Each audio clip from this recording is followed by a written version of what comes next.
আজকে আমি পটল ভুনা করব। ছিলে কেটে ধুয়ে নিয়েছি। আমি এখন তেল গরম করে নিব। তেল গরম হতে হতে আমি দিয়ে দিলাম পটলগুলো। দেওয়ার পরে একটু দিয়ে দেবো আমি হলুদের গুঁড়ো, মরিচের গুঁড়ো, লবণ। এগুলো দেওয়ার পর একটু নাড়াচাড়া করব।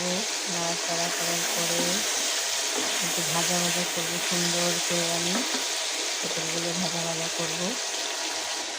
ভাজা হয়ে আসলে একটু সময় লাগবে ভাজা করতে করতে। আমি এখন এগুলো ভাজা হতে হতে পেঁয়াজ কেটে নিলাম, পেঁয়াজ দিয়ে দিলাম।